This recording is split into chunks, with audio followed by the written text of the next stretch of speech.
히브리서 9장 11절부터 15절까지 있는 말씀을 오늘은 제가 읽도록 하겠습니다. 그리스도께서는 장래 좋은 일에 대제사장으로 오사 손으로 짓지 아니한 것 곧 이 창조에 속하지 아니한 더 크고 온전한 장막으로 말미암아 염소와 송아지의 피로 하지 아니하고 오직 자기의 피로 영원한 속죄를 이루사 단번에 성소에 들어가셨느니라.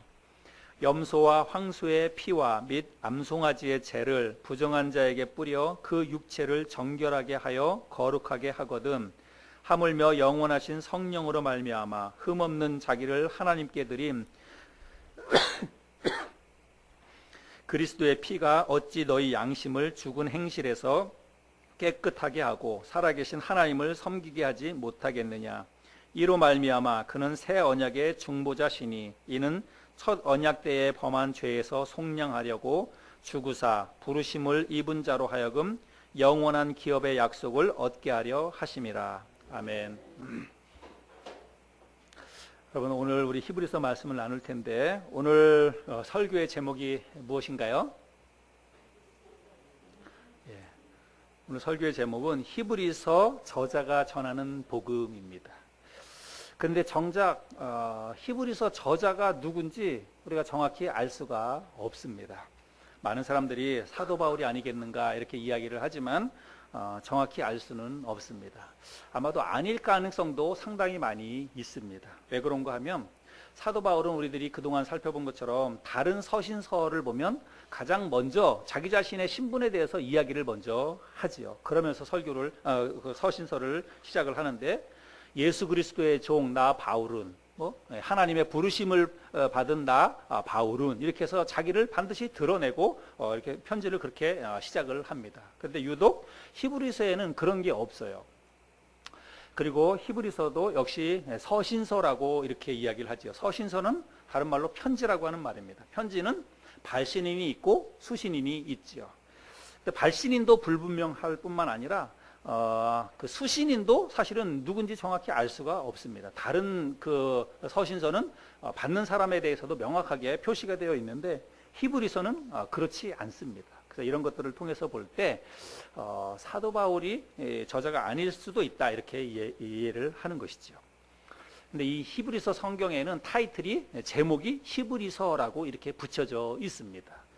그것은 아마 이제 후대에 있는 사람들이 이 제목을 붙였을 텐데 왜 이런 제목을 붙였냐면 아마도 그 당시에 흩어져 있던 히브리인들을 대상으로 해서 쓰여진 편지일 것이다 이렇게 생각을 해서 히브리서라고 하는 이런 타이틀을 붙였을 것이라고 해석이 되는 것이죠.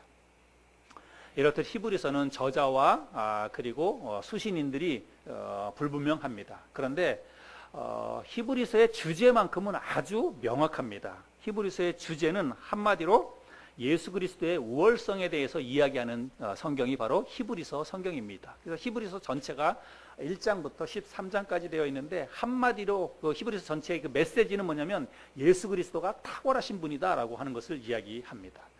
첫 번째 1장부터 2장에 보면 1장, 2장에서는 천사와 비교합니다. 그래서 예수 그리스도는 천사보다 뛰어나신 분이다 이렇게 이야기를 하고 3장과 4장에서는 모세보다 뛰어나신 분이다 이렇게 이야기를 합니다. 그리고 5장에서 7장까지는 구약에 있는 여러 제사장들보다 훨씬 뛰어나신 분이다. 그리스도가 이렇게 비교해서 계속 설명을 합니다.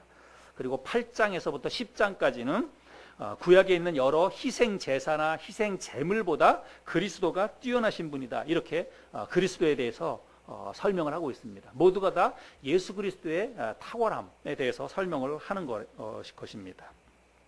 그리고 나서 이제 히브리서 11장에 보면 우리들이 잘 아는 것처럼 히브리서 11장은 믿음의 장이죠. 그래서 믿음은 하면서 믿음의 선진들에 대한 이야기를 쫙 풀어서 이야기를 하고 그리고 12장과 13장에서는 너희들도 그 믿음의 선진들처럼 그렇게 살아야 된다라고 권면하는 것으로 서신서가 이제 이렇게 매듭을 맺고 있습니다.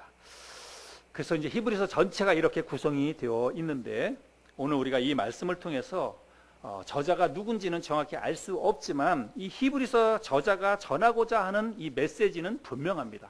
그래서 히브리서 저자가 전하고자 하는 이 복음의 메시지가 무엇인지 그리스도의 이 탁월성에 대해서 이야기를 하고 있는데, 그것이 그 당시에 히브리인들에게 전해준 그 복음인데, 그 당시에 있는 히브리인들에게 전해진 그 복음이 오늘 21세기를 살고 있는 우리들에게 이게 왜 복음이 되느냐는 거죠.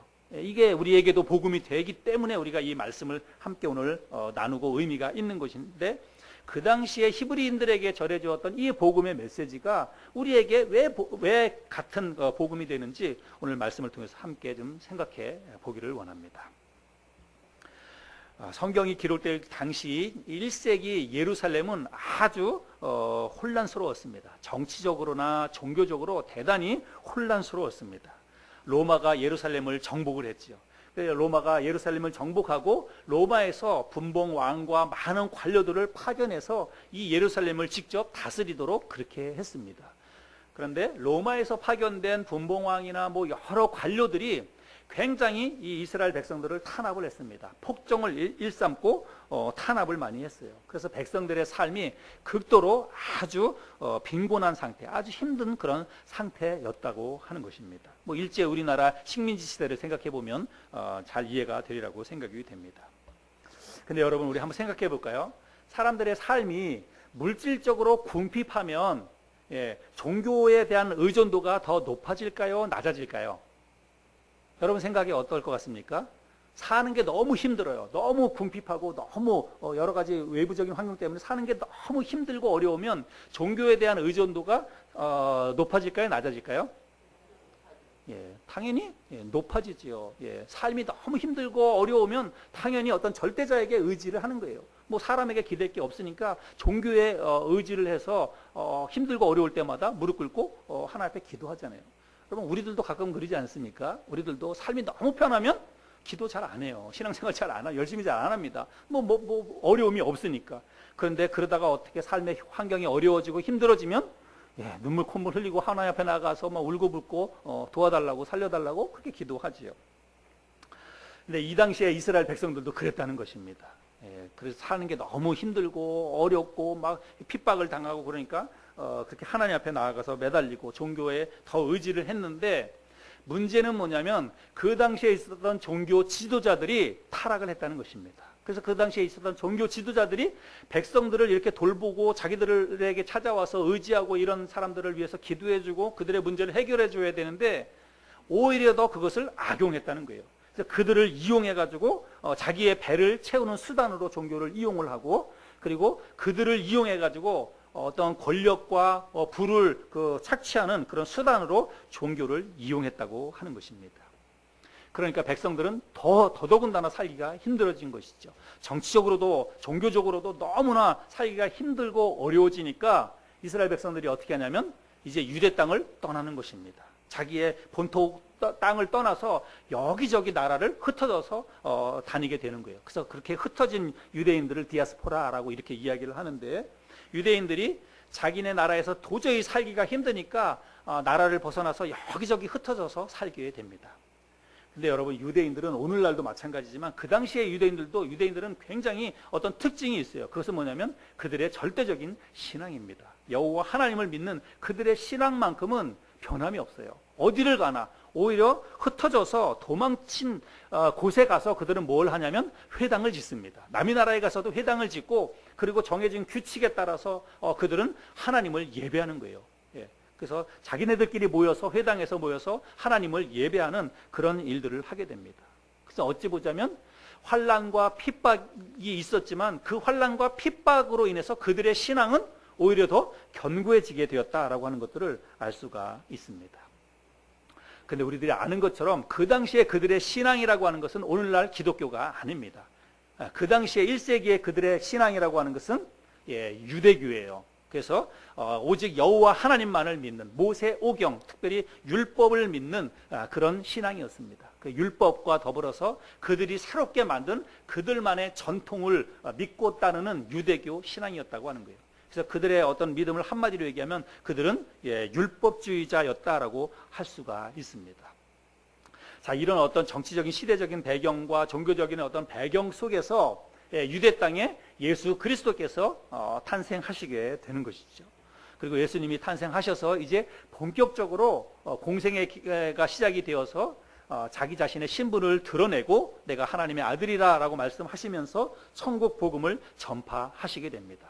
그래서 그 예수님이 그렇게 천국 복음을 전파하시고 많은 병자들을 고쳐주시고 이런 일들을 하면서 많은 사람들이 예수를 믿고 따르게 되지요. 우리 신약성경을 보면, 복음서를 보면 알 수 있죠. 그래서 많은 사람들이 이제 예수 그리스도를 믿고 따르면서 예루살렘을 중심으로 해서 유대 땅에 아주 굉장히 엄청난 파장을 일으키게 됩니다. 예수 그리스도가. 그래서 결국은 기득권 세력이었던 그 당시에 타락한 종교 지도자들, 대제사장들이라든지 서기관이라든지 바리새인이라든지 이러한 사람들이 그 당시에 기득권 세력이었는데 많은 사람들이 이제 그들의 어떤 가르침을 따르지 아니하고 새롭게 태어난 젊은 지도자인 예수를 따라가는 거예요. 그러니까 자기들의 어떤 물질적인 것이라든지 영향력이 이제 사라지게 되니까 가만히 있을 수가 없었습니다. 그래서 결국은 그 타락한 종교 지도자들이 당시에 있었던 이 로마 정치 세력과 연합을 해가지고 예수를 모함해서 예수를 결국은 십자가에 못 박아 죽이게 됩니다. 그리고 예수만 죽이는 것이 아니라 예수님의 가르침을 믿고 따랐던 예수님의 제자들도 역시 그들이 핍박을 하게 돼요. 그래서 성경이 기록되고 있었던 그 당시에 바로 스데반 집사라든지 그리고 야고보 사도라든지 이런 사람들이 일찍이 순교를 당하는 그런 일들이 일어나게 됩니다. 근데 여러분, 우리가 아는 것처럼 예수님의 제자들은 이미 예수님이 부활하시고 승천하실 때 그들에게 성령을 주셨어요. 그래서 이미 그들은 성령을 받았습니다. 그래서 성령을 받은 예수님의 제자들은 그때부터는 이제 그야말로 눈에 보이는 것이 없는 거예요. 죽음도 불사하고 그들이 어디를 가든지 그리스도의 복음을 담대하게 전하게 됩니다. 그야말로 죽으면 죽으리라라고 하는 이런 각오를 가지고 어느 곳에 가든지 복음을 전해요. 베드로도 그렇고 뭐 여러 야고보 사도도 그렇고 많은 사도들이 그렇게 열심히 복음을 전하게 됩니다. 네, 여러분, 그 예수님의 제자들이 그렇게 자기의 목숨을 내놓고 열심히 복음을 전할 수 있었던 그 비결은 뭐냐면 한 가지밖에 없습니다. 왜 그들이 목을 내놓고 열심히 그렇게 그리스도의 복음을 전했느냐? 그들은 부활을 보았기 때문입니다. 예수 그리스도께서 부활하신 것을, 죽은 지 3일 만에 부활하신 것을 그들이 직접 눈으로 확인했어요. 그리고 직접 눈으로 확인하지 못했다 할지라도 직접 눈으로 본, 그 당시에 눈으로 본 사람들의 말을 통해서 예수 그리스도가 십자가에 분명히 죽었는데 다시 살아난 거예요. 그 사실을 알고 나니까 이제는 가만히 있을 수 없는 것입니다. 내가 믿고 따랐던 그 예수님이 진짜였구나. 그분이 진짜 하나님의 아들이셨구나라고 하는 마음에 확신이 드니까 이거는 뭐 이제 다른 거 가릴 게 없는 것입니다.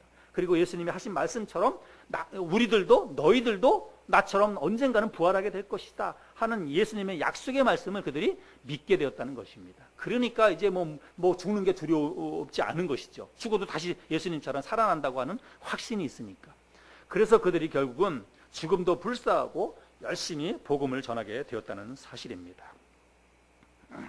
아마도 히브리서 저자도 이 히브리서 저자가 누군지 정확히 알 수는 없지만 이 당시에 히브리서 저자도 직접 간접적으로 분명히 예수님의 부활에 대해서 영향을 받았을 것입니다. 어쩌면 보았을지도 모르고 직접 눈으로 보지 못했다 할지라도 분명히 직접 본 사람들을 통해서 예수님의 부활에 대해서 분명한 확신을 그가 가지게 되었을 것입니다.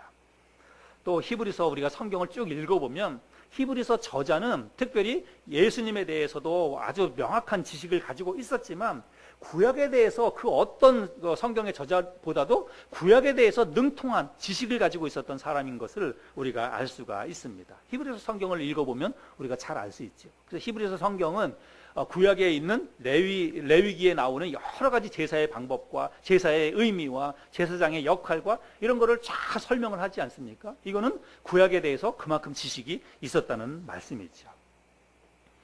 근데 여러분, 당시 유대인들의 그 믿음이라고 하는 것은 그 당시의 유대인들은 하나님에 대해서 혈통적으로 아브라함의 후손인 사람들만 하나님의 자녀라고 하는 그런 생각을 가지고 있었습니다. 그리고 혈통적으로 아브라함의 후손일 뿐만이 아니라 그 혈통을 이어받은 사람들 중에서도 뭘 해야 되냐면 모세의 율법을 반드시 믿고 그리고 그 율법의 가르침대로 따르고 행해야만 진정한 하나님의 백성이다라고 하는 그런 생각을 가지고 있었어요. 그 당시에 유대인들은 그런 생각을 가지고 있었습니다. 그래서 율법을 철저하게 믿고 따랐는데 그들이 믿고 따르는 그 율법의 핵심 가운데 세 가지를 꼽으라고 하면 할례, 예. 그리고 그래서 그들은 반드시 할례를 받아야 된다고 믿었고 자기들은 할례를 받았고, 그 다음에 또 하나는 뭐냐면 절기를 지켜야 된다라고 하는 것입니다. 그리고 또 하나는 제사를 지켜야 된다라고 하는 거예요. 그래서 할례와 절기와 제사, 이거를 반드시 그대로 구약에 있는 대로 그대로 믿고 따르고 지켜야만 진정한 하나님의 백성이다. 그 당시에 유대인들은 그런 생각을 가지고 있었다는 것입니다. 그런데 여러분, 우리들이 아는 것처럼 이방인의 사도로 부르심을 받았던 사도 바울이 이방인 지역에 가서 복음을 전하잖아요. 그들은 일단 이방인이에요. 혈통적으로 아브라함과 상관없는 사람들입니다. 그런데 사도 바울은 이미 혈통적으로 아브라함과 상관이 없어도 그리스도를 마음속에 받아들이면 그와 똑같이 유대인들과 똑같은 하나님의 백성이 된다라고 하는 사실을 사도 바울은 깨달았습니다. 그래서 이방인 지역에 가서 복음을 전해서 그들을 그리스도인이 되도록 그렇게 했습니다. 그래서 결국은 그들에게도, 이방인 지역에서 복음을 받아들인 사람에게도 하나님의 성령이 임하는 것을 우리가 사도행전을 통해서 확인할 수 있습니다. 그런데 문제는 뭐냐면 예루살렘에 있었던 이 예수님의 제자들이 그 사실을 받아주지 않는 거예요. 사도 바울이 이방인 지역에 가서 복음을 전해서 그들도 복음을 받아들이고 그들에게도 하나님의 성령이 분명히 임했는데 예루살렘에 있는 제자들이 그 사실을 받아들이지 않는 것입니다. 그래서 사도 바울이 그것이 굉장히 힘들고 어려웠잖아요. 그래서 결국은 어떻게 되냐면 나중에 예루살렘에서 그 문제를 가지고 회의를 엽니다. 이방인 지역에 있는 사람들이 복음을 받아들이고 그들도 하나님의 백성이 되었다, 성령이 임했다는 것을 우리가 어떻게 해야 되느냐, 옥신각신 굉장히 논란이 많았는데 결국은 그 회의를 통해서 어떻게 되냐면 그들도 우리와 똑같은 하나님의 자녀다라고 하는 것들을 이제 인정해 주게 됩니다. 그래서 결국은 할례를 받지 않아도 아주 엄격한 시체를 죽은 시체라든지 피를 먹지 못하게 한다든지 여러 가지 몇 가지 그런 규정만을 지키면 그들도 할례 받지 않아도 우리와 똑같은 하나님의 자녀가 된다, 우리와 교제할 수 있다, 그렇게 그들이 인정해 주게 되지요. 결국은 그 히브리서 이 저자는 그 당시에 이제 이런 어떤 배경 속에서 히브리서 저자는 유대인들과 이제 막 복음을 받아들였던 그런 이방인 신자들이 있었는데 그들이 가지고 있었던 어떤 그런 믿음이 율법에 대해서 그 당시에 흩어져 있던 그 유대교 신자들이 이방인 사람들이 이제 복음을 받아들이고 성령이 임했는데도 불구하고 그거를 이제 흩어진 유대인들은 그걸 인정해주지 않는 거예요. 예루살렘 그 교회에서는 이제 그걸 공식적으로 이제는 받아주자라고 했지만 아직까지도 저 이방인 지역에서는 그런 것들이 용납이 안 되는 것입니다. 유대인들은 자기네들만 하나님의 백성이라고 그렇게 이제 생각을 하고 있었다는 것입니다. 그러니까 이방인 가운데에서 복음을 받아들인 사람도 내가 진짜 복음을 받아들이고 내가 그리스도인이 되었는데 내가 하나님을 믿는다고 하는데도 이게 마음에 확신이 안 드는 것입니다.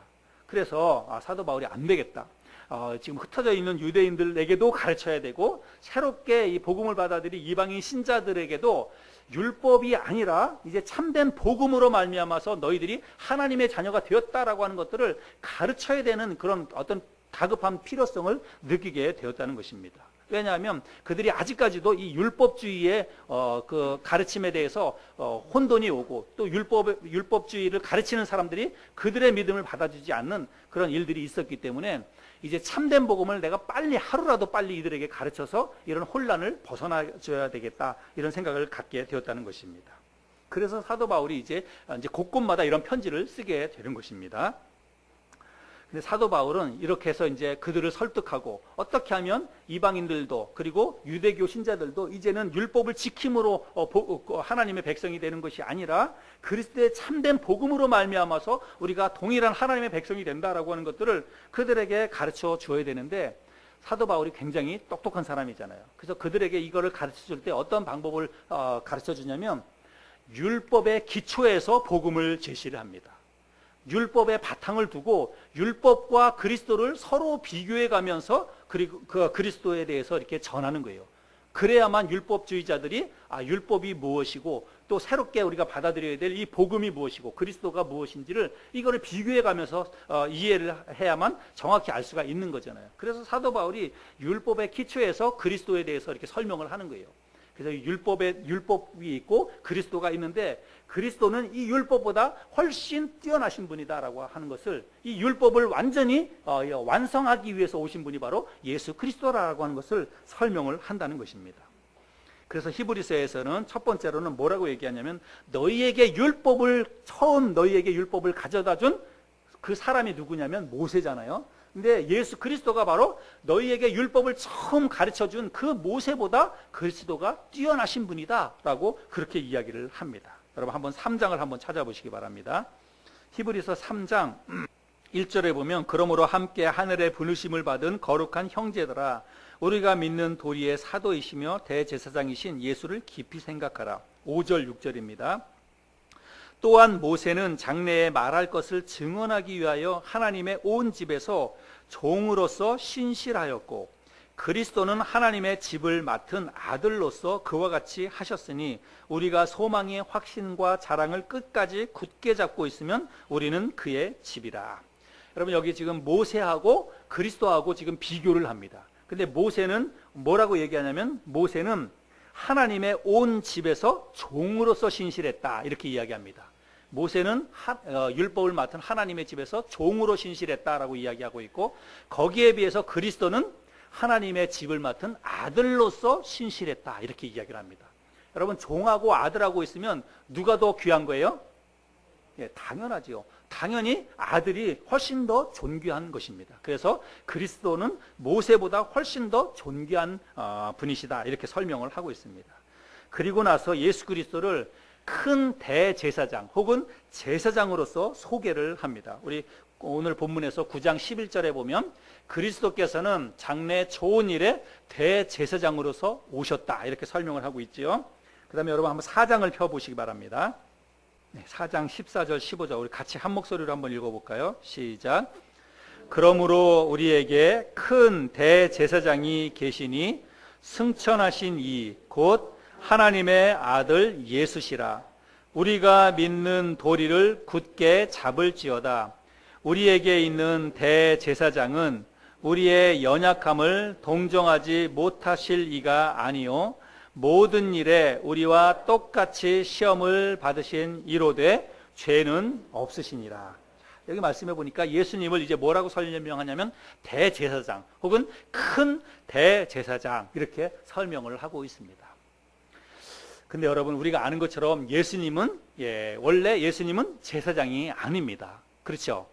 신약 성경에 나타난 예수님은 제사장이 아닙니다. 그리고 심지어는 예수님은 제사장이 될 수도 없는 분이세요. 여러분 우리들이 아는 것처럼 구약의 구약의 제사장이나 대제사장은 아무나 될 수가 없습니다. 그죠? 누가 그 구약에서 그 제사장이 될 수 있냐면 반드시 레위 지파에서만 제사장이 될 수 있습니다. 레위 지파 가운데에서도 아론 계열에 있는 사람들만이 대제사장이 될 수 있습니다. 그래서 아론 계열에 있는 사람들이 아버지가 제사장을 하다가 죽으면 그의 아들이 세습을 해서 대제사장이 되는 거예요. 그래서 이런 방법을 통해서만 이스라엘 나라의 대제사장이 세워지는 것입니다. 근데 아시다시피 여러분 예수님은 굳이 혈통을 따지자면 예수님은 여러분 다윗의 혈통입니다.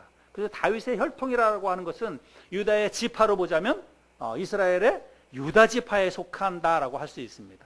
그래서 예수님은 지파로 보면 유다 지파를 통해서 오신 분이에요. 레위 지파가 아닙니다. 그렇기 때문에 예수님은 절대로 이 제사장이 될 수가 없는 분이시다라고 하는 것입니다.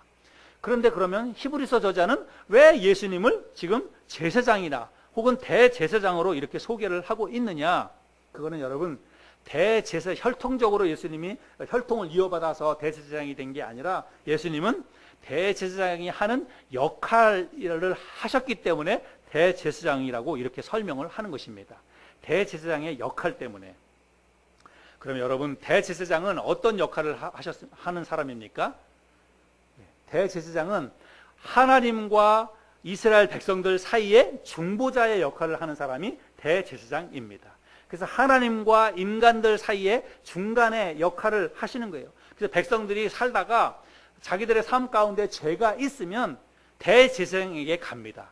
갈 때 그냥 가지 않고 염소나 송아지나 이런 희생 제물을 가지고 대제사장에게 가서 제물로 드립니다.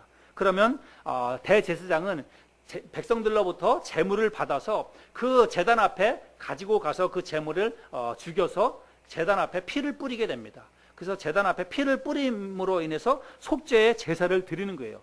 백성들을 대신해서 대제사장이 그렇게 해서 이스라엘 그 중재 역할을 하는 것입니다. 그러면 그 대제사장의 이 중재 역할을 통해서 이스라엘 백성들은 죄가 깨끗하게 속죄가 되는 것입니다. 그래서 결국은 하나님 앞에서 거룩한 백성으로 그들이 살아가게 되는 것입니다.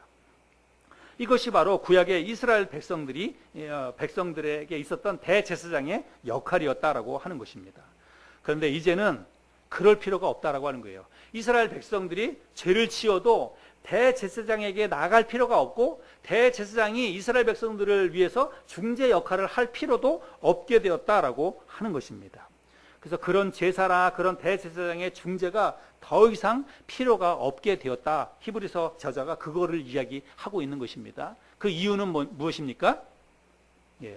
예수 그리스도께서 자기 몸을 통해서 단번에 자기 몸을 가지고 단번에 영원한 속죄를 이루는 제사를 백성들을 대신해서 대신 드리셨기 때문이라고 이야기를 하고 있습니다. 그것이 오늘 본문 말씀의 핵심이죠. 오늘 본문 말씀 11절부터 14절까지 그것을 이야기하고 있는데 여러분 이제 그 말씀을 한번 자세히 보시기 바랍니다. 제가 한번 읽어보겠습니다. 그리스도께서는 장래 좋은 일에 대제사장으로 오사 손으로 짓지 아니한 것 곧 이 창조에 속하지 아니한 더 크고 온전한 장막으로 말미암아 염소와 송아지의 피로 하지 아니하고 오직 자기의 피로 영원한 속죄를 이루사 단번에 성소에 들어가셨느니라. 염소와 황소의 피와 및 암송아지의 죄를 부정한 자에게 뿌려 그 육체를 정결하게 하여 거룩하게 하거든 하물며 영원하신 성령으로 말미암아 흠없는 자기를 하나님께 드린 그리스도의 피가 어찌 너희 양심을 죽은 행실에서 깨끗하게 하고 살아계신 하나님을 섬기게 하지 못하겠느냐. 여러분 우리들이 아는 것처럼 구약의 이스라엘 백성들은 매번 그랬어요. 매번 죄를 지을 때마다 어떻게 해야 되냐면 반드시 희생 제물을 가지고 제사장에게 나아가야 했습니다. 그러면 제사장은 그들로부터 제물을 받아서 그 제물을 가지고 하나님 앞에 속죄 제사를 드려야만 했습니다. 그것이 바로 율법에 명시된 정결하게 되는 길이었어요. 속죄하는 길이었습니다. 그런데 여러분 구약의 이런 제사에는 여러분 문제가 있습니다. 이 구약의 이런 그 제사에 한계가 있다는 것입니다. 그 한계는 뭐냐면 그 백성들을 대신해서 하나님 앞에 중재 역할을 하는 그 대제사장마저도 그가 완전하지 못하다는 것입니다. 그 대제사장도 역시 정결하지 못하다는 거예요. 그가 하는 역할만 다를 뿐이지 대제사장도 역시 이스라엘 백성과 동일한 사람이에요. 그렇기 때문에 자기도 죄가 있는 것입니다. 그래서 반드시 자기 자신을 위해서 1년에 한 번씩 하나님 앞에 반드시 속죄의 제사를 그 제사장도 속죄의 제사를 드려야 됐다라고 하는 것입니다. 여러분 이게 구약의 제사의 한계라고 하는 것입니다. 그런 내용에 대해서 5장에서 히브리서 5장에서 설명을 하고 있는데 우리가 한번 찾아서 확인해 보도록 하겠습니다. 5장 1절부터 3절까지에 보면 대제사장마다 사람 가운데서 택한 자이므로 하나님께 속한 일에 사람을 위하여 예물과 속죄하는 제사를 드리게 하나니 그가 무식하고 미혹한 자를 능히 용납할 수 있는 것은 자기도 연약에 휩싸여 있습니다. 그러므로 백성을 위하여 속죄제를 드림과 같이 또한 자신을 위하여도 드리는 것이 마땅하니라. 그래서 제사장도 완벽한 사람이 되지 못하기 때문에 백성들의 죄를 속죄하는 그 제사를 드리지만 자기 자신을 위해서도 그런 속죄의 제사를 반드시 드려야만 했다는 것입니다. 그런데 여러분 예수 그리스도는 그럴 필요가 없는 분이라고 이야기하고 있습니다. 여러분 왜냐하면 예수 그리스도는 근본적으로 대제사장으로 이 땅에 오신 분이시지만 예수 그리스도는 아론의 계열을 통해서 오신 그런 제사장이 아니라고 하는 것입니다. 아론 계열을 통해서 세워진 제사장들은 다 똑같은 제사장이에요. 다 똑같은 이스라엘 백성들 가운데 세워진 그런 제사장이기 때문에 모두가 다 자기에게도 죄가 있다는 것입니다. 그래서 자기 자신을 위한 속죄의 제사도 드려야 됐는데 예수님은 아론 계열을 통해서 오신 제사장이 아니라고 하는 것입니다. 그러면 아론 계열을 통해서 세워진 제사장이 아니라면 어떻게 제사장이 될 수 있느냐? 그것을 또 히브리서 저자가 설명을 하고 있는데, 그거는 7장에 가보면 멜기세덱에 대한 이야기를 하면서 예수님은 아주 특별한 제사장이다 이렇게 설명을 합니다. 여러분, 멜기세덱에 대한 이야기를 여러분 들어보셨지요? 근데 멜기세덱에 대한 이야기는 여러분 창세기 14장에 등장하는데, 창세기 14장에 딱 한 번만 등장합니다. 그리고 이 멜기세덱은 아주 특별한 존재예요. 그 성경 속에 정말로 이와 같은 사람은 없습니다. 어느 날 갑자기 하늘에서 뚝 떨어진 사람이에요. 진짜로 말 그대로 어느 날 갑자기 하늘에서 뚝 떨어진 사람이 바로 멜기세덱이라고 하는 사람입니다. 한번 우리가 확인해 볼까요? 7장을 한번 펴보시기 바랍니다. 7장 먼저 1절을 보면, 이 멜기세덱은 살렘 왕이요 지극히 높으신 하나님의 제사장이라 이렇게 이야기하고 있죠. 그 다음에 3절에 보면 아버지도 없고 어머니도 없고 족보도 없고 시작한 날도 없고 생명의 끝도 없어 하나님의 아들과 닮아서 항상 제사장으로 있느니라. 그럼 누가요? 멜기세덱이 이렇다는 것입니다. 여러분, 세상에 아버지 없이 태어난 사람이 어디 있습니까? 어머니 없이 태어나는 사람이 어디 있습니까? 족보 없는 사람이 어디 있어요? 그런데 이 멜기세덱은 그렇다는 것입니다. 아버지도 없고 어머니도 없고 족보도 없고 시작한 날도 없고 언제 어떻게 왔는지 몰라요. 그런데 하나님께서 보내신 사람이라고 하는 것입니다. 하나님께서 보내신 하나님의 제사장이다 이렇게 설명을 하고 있습니다. 이 사람이 멜기세덱이 얼마나 높은 사람인지, 여러분 아브라함도, 여러분 이 당시에 아브라함은 가장 높은 사람이잖아. 믿음의 조상이고. 근데 이 아브라함도 심지어는 멜기세덱에게 여러분 물질을 드립니다. 10분의 1을 드려요. 여러분 보통 우리가 선물을 드리거나 뭘 드리는 것은 여러분 낮은 사람이 높은 사람에게 드리는 거잖아요. 그렇죠? 예. 근데 아브라함도 멜기세덱에게 소득의 10분의 1을 드렸다 이렇게 설명을 하고 있습니다. 7장 4절부터 6절까지인데, 이 사람이 얼마나 높은가를 생각해 보라. 조상 아브라함도 노량물 중 10분의 1을 그에게 주었느니라. 레위의 아들들 가운데 제사장의 직분을 받은 자들은 율법을 따라 아브라함의 허리에서 난 자라도 자기 형제인 백성에게서 10분의 1을 취하라는 명령을 받았으나, 레위 족보에 들지 아니한 멜기세덱은 아브라함에게서 10분의 1을 취하고 약속을 받은 그를 위하여 복을 빌었나니. 그래서 이 멜기세덱이 정말로 높은 사람이다. 그래서 하나님께서 보내신 영원한 제사장이다 이렇게 설명을 하고 있습니다. 근데 왜 이 멜기세덱에 대한 이야기를 갑자기 꺼내느냐면, 예수님이 바로 이 멜기세덱과 같은 반차를 따라서 그의 계통을 통해서 오신 제사장이라고 하는 거예요. 레위 계통을 통해서 오신 것이 아니라 하나님이 보내신 멜기세덱처럼 예수님도 바로 레위 계통을 통해서 오신 제사장이 아니라 멜기세덱처럼 하나님이 보내신 그런 영원한 제사장이다 그렇게 이야기를 하고 있습니다. 그래서 멜기세덱은요, 여러분 아론 계열의 이런 제사장은 반드시 세습을 통해서 제사장의 이 가문을 이어간다 그랬잖아요. 근데 멜기세덱은 한 번밖에 없습니다. 멜기세덱이라고 하는 사람도 한 사람이고 단 한 번밖에 존재하지 않습니다. 그래서 다른 제사장을 세우지 않았다는 거예요. 자기로서 그 제사장이 끝났다는 것입니다. 예수님도 마찬가지라고 하는 것입니다. 예수님도 자기의 후손을 세울 필요가 없는 거예요. 왜냐하면 자기 한 사람으로서 제사장의 모든 역할을 다 이룰 수 있는 그런 사람이기 때문에 후손을 세울 필요도 없고 그 이후에 세습으로 제사장의 어떤 직분을 이어갈 필요도 없었다라고 하는 것입니다. 그래서 예수님이 자기 자신의 뒤를 이어서 다른 제사장을 세울 필요가 없다라고 이야기하고 있는데, 그것을 7장 22절부터 보면 이렇게 설명하고 있습니다. 7장 22절부터 이와 같이 예수는 더 좋은 언약의 보증이 되셨느니라. 제사장 된 그들의 수요가 많은 것은, 이거는 지금 구약의 일반적인 제사장을 이야기하는 것입니다. 그들은 제사장들이 많았잖아요.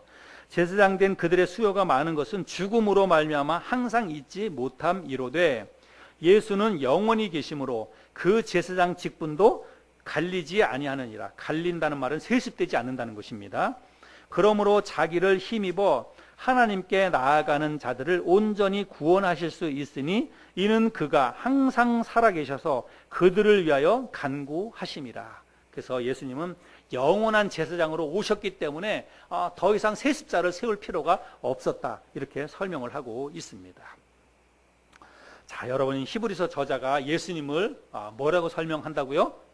제사장 혹은 큰 제사장으로 소개를 하고 있습니다. 그 이유는 뭐냐면 예수님이 이 땅에 오셔서 하신 일 때문이에요. 예수님이 하신 역할 때문이라고 하는 것입니다. 그 역할에 대해서 오늘 본문에서 11절부터 14절까지는 이미 읽었고, 여러분 7장에서 이거는 읽기만 해도 우리가 충분히 이해가 되고 읽기만 해도 은혜가 됩니다. 여러분 7장 26절부터 예수님께서 이 땅에 오셔서 하신 일이 무엇인지 한번 읽어보도록 하겠습니다. 7장 26절부터 보면, 이러한 대제사장은 우리에게 합당하니 거룩하고 악이 없고 더러움이 없고 죄인에게서 떠나 계시고 하늘보다 높이 되시니라. 그는 저 대제사장들이 먼저 자기 죄를 위하고 다음에 백성의 죄를 위하여 날마다 제사 드리는 것과 같이 할 필요가 없으니 이는 그가 단번에 자기를 드려 이루셨음이라. 율법은 약점을 가진 사람들을 제사장으로 세웠거니와 율법 후에 하신 맹세의 말씀은 영원히 온전하게 되신 아들을 세우셨느니라. 그 다음에 10장으로 가서도 보겠습니다. 10장 9절부터 14절까지. 그 후에 말씀하시기를 보시옵소서, 내가 하나님의 뜻을 행하러 왔나이다 하셨으니 그 첫째 것을 폐하심은 둘째 것을 세우려 하심이라. 이 뜻을 따라 예수 그리스도의 몸을 단번에 들이심으로 말미암아 우리가 거룩함을 얻었노라. 제사장마다 매일 서서 섬기며 자주 같은 제사를 드리되 이 제사는 언제나 죄를 없게 하지 못하거니와 오직 그리스도는 죄를 위하여 한 영원한 제사를 드리시고 하나님 우편에 앉으사 그 후에 자기 원수들을 자기 발등상이 되게 하실 때까지 기다리시나니 그가 거룩하게 된 자들을 한 번의 제사로 영원히 온전하게 하셨느니라. 아멘. 그 다음에 마지막으로 10장 19절부터 22절까지 읽겠습니다.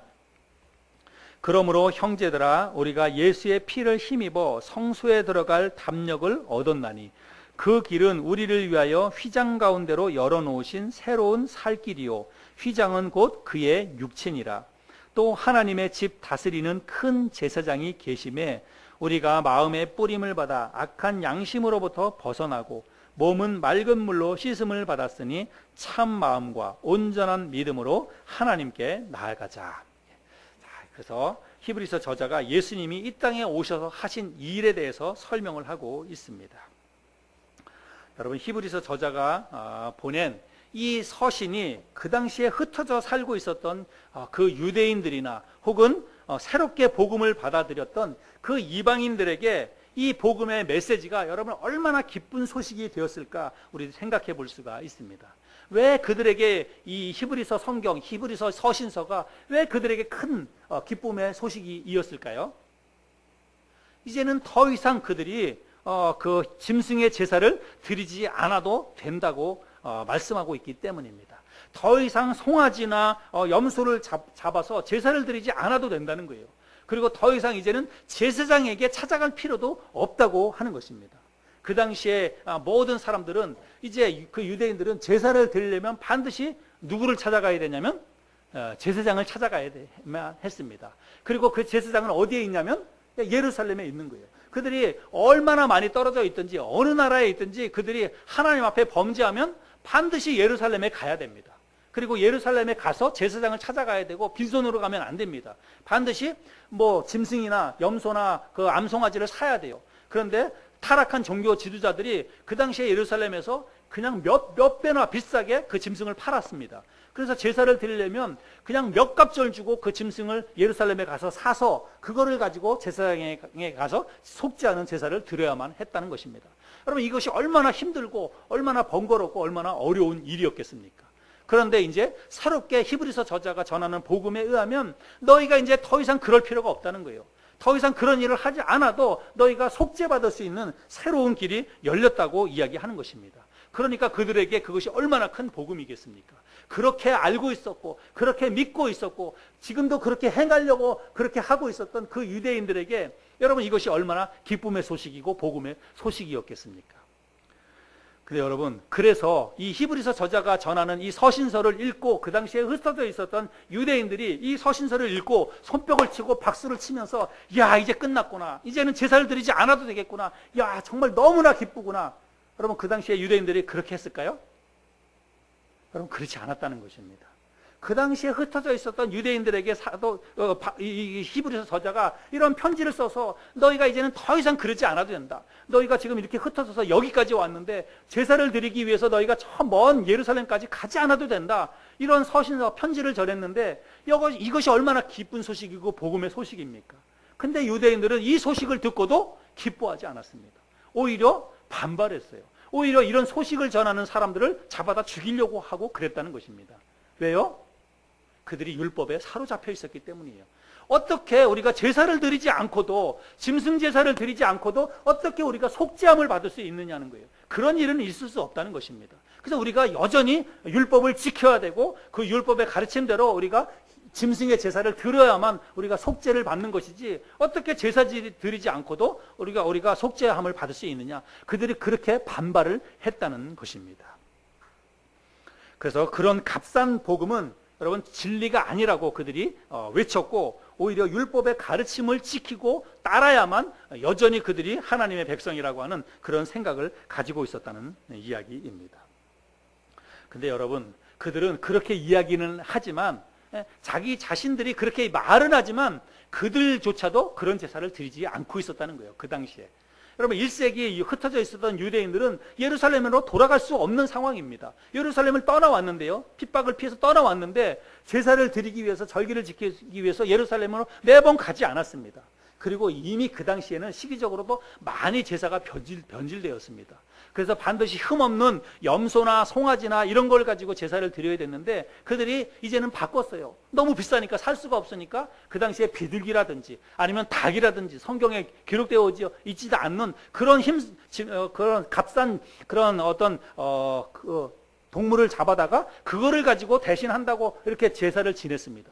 그렇게 하면서도 말로는 뭐라고 하냐면, 아니다, 희생 제물을 통해서만 우리가 속죄함을 얻을 수 있다. 이렇게 그들이 주장을 하고 있었다는 것입니다.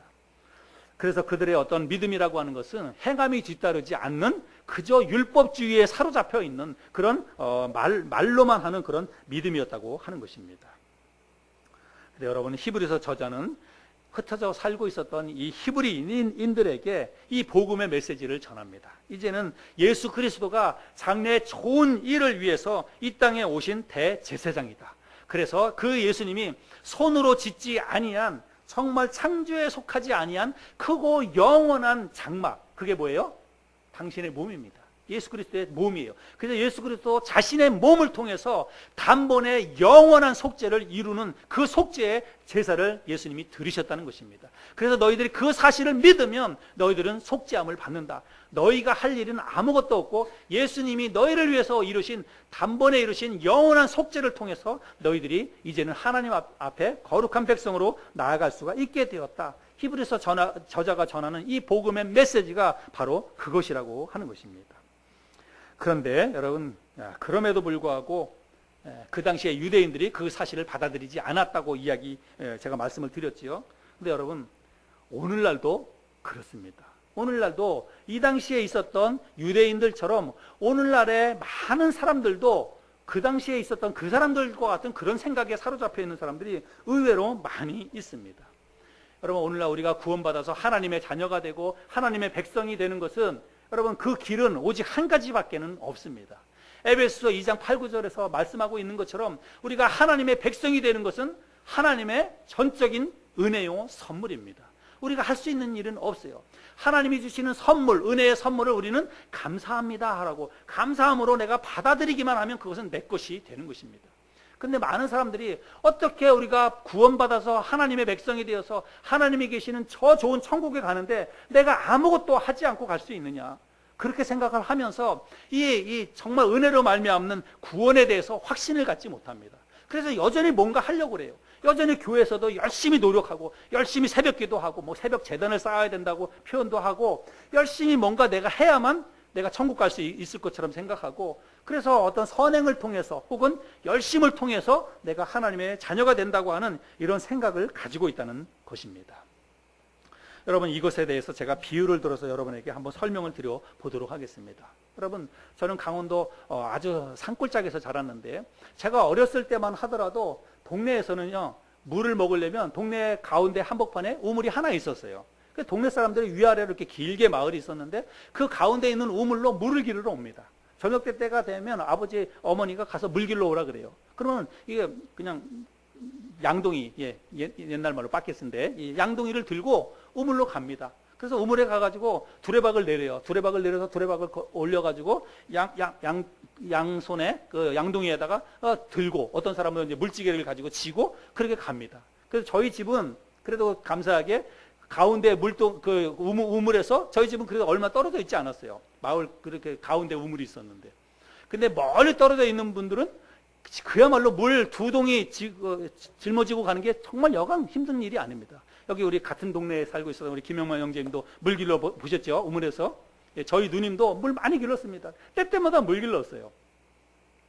근데 어느 날 갑자기 그 동네에 이제 수도 공사를 해가지고 수도가 생기게 됐습니다. 근데 여러분, 수도는요, 그냥 수도 꼭지만 틀면 어떻게 해요? 수도 꼭지만 틀면 물이 콱콱콱 쏟아지는 거예요. 그게 얼마나 좋습니까? 물 길러 가지 않아도 되는데. 근데 여러분, 마치 수도 꼭지만 틀면 물이 콸콸콸콸 나오는데, 사람들이 생각하는 거예요. 어떤 사람이, 어떻게 우리가 그 물을, 그 깨끗하고 맛있는 시원한 물을 먹는데, 어떻게 내가 아무것도 하지 않고 그냥 요거만 돌려서 콸콸콸 쏟아지는 물을 먹을 수 있느냐? 내가 뭘 해야 되지 않느냐? 그렇게 먹는 물은 그거는 그 가치 없는 거다라고 생각해가지고, 예를 들어서 나는 가가지고 난 두레박을 해가지고 내가 뭔가 수고해가지고 내가 물을 먹어야 된다라고 생각해가지고 매번 물을 기르러 간다고 하면, 여러분, 그보다 더 바보 같은 사람이 어디 있습니까? 그냥 꼭지만 틀면 콸콸콸 물이 쏟아지는데. 여러분, 구원도 같다는 거예요. 구원은 하나님이 우리에게 은혜로 주신 것입니다. 내가 물 길러 가지 않아도 돼요. 내가 열심히 가가지고 물을 길어 오지 않아도 그냥 꼭지만 틀면 쏟아지는 거예요. 그냥 은혜가 쏟아지는 것입니다. 하나님께서 우리에게 내가 아무것도 하지 않아도 콸콸콸콸 쏟아져서 그 물을 마실 수 있도록 우리에게 이미 은혜를 다 베풀어 주셨다는 사실입니다. 우리는 그 물을 감사함으로 먹기만 하면 되는 거예요. 구원은 바로 그렇게 우리에게 주어지는 것입니다. 우리는 우리의 죄를 내가 속죄하기 위해서 내가 할 수 있는 일은 아무것도 없다는 것을 우리는 기억해야 됩니다. 그저 하나님이 주신 은혜로 우리는 구원을 받을 수가 있는 것입니다.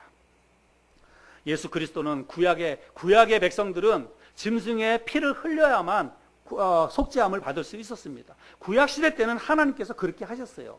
그거는 하나님께서 모형으로 보여주신 것입니다. 그림자로 장차 이루어지게 될 구원에 대해서 하나님께서 가르쳐 주시기 위해서, 그 당시에는 그리스도가 이 땅에 오시지 않았으니까 앞으로 그리스도가 오셔서 이루시게 될 그 구원의 은혜를 가르쳐 주시기 위해서 하나님이 보여주신 그림자요 모형입니다.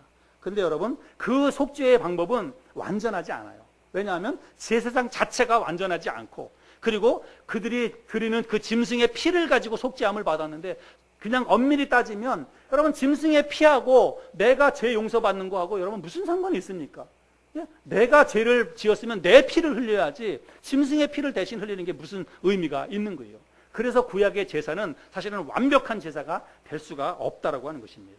그래서 예수 그리스도께서 이 땅에 오신 거예요. 그 불완전한 제사를 이제 완전한 제사로 바꾸기 위해서, 완전한 제사로 속죄의 은혜가 완전하게 이루어지게 하기 위해서 그리스도께서 이 땅에 오셔서 당신이 직접 몸에 그 피를 흘리시고 희생제물로 죽으셨다라고 하는 것입니다.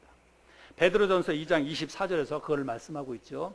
친히 나무에 달려 그 몸으로 우리 죄를 담당하셨으니 이는 우리로 죄에 대하여 죽고 의에 대하여 살게 하려 하심이라. 예수님이 친히 그 몸으로 십자가에 달려 죽으셔서 모든 속죄를 이루어 주셨다는 말씀입니다.